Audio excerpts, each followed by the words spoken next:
ప్రాథమిక ఆరోగ్య ఉప కేంద్రాలకు వచ్చే రోగులకు మెరుగైన వైద్యం అందించాలని రాష్ట్ర వైద్య ఆరోగ్య శాఖ డైరెక్టర్ రవీందర్ నాయక్ సూచించారు.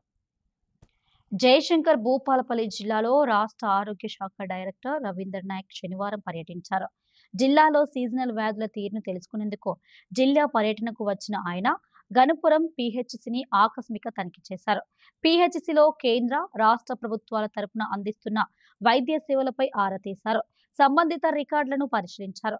గర్భిణులు, బాలింతలు, చిన్నారులకు ప్రభుత్వం తరపున అందించే వైద్య సేవలపై ఆరా తీశారు. ల్యాబ్, ఆపరేషన్ గది, గర్భిణుల కోసం ఏర్పాటు చేసిన గది, ఫార్మసీ, వ్యాక్సిన్లను పరిశీలించారు. ప్రతిరోజు ఆసుపత్రికి వచ్చే జ్వర పీడితుల వివరాలను తెలుసుకున్నారు. ఆసుపత్రిలో సౌకర్యాలపై ఆరా తీసిన ఆయన వసతులు, రోగులకు అందిస్తున్న సేవల గురించి సంతృప్తి వ్యక్తం చేశారు. వైద్య సిబ్బంది విధుల నిర్వహణలో నిర్లక్ష్యం వహించవద్దని, సీజనల్ వ్యాధుల పట్ల అప్రమత్తంగా ఉండాలని సూచించారు. ప్రభుత్వ దవాఖానాల్లో ప్రసవాల సంఖ్య పెంచాలన్నారు. హై రిస్క్ ఉన్న కేసులపై సిబ్బంది ఎప్పటికప్పుడు అప్రమత్తంగా వ్యవహరించాలని, సిబ్బంది విధుల్లో నిర్లక్ష్యం వహిస్తే సహించేది లేదని హెచ్చరించారు. ఈ తనిఖీల్లో ఆయన వెంట deputy DMHO doctor Sridevi, programme officer doctor Umadevi, PHC doctor Sravani తదితర వైద్యాధికారులు.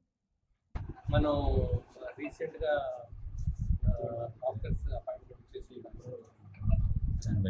తర్వాత టైం టు టైం మళ్ళీ అపాయింట్మెంట్ చేసి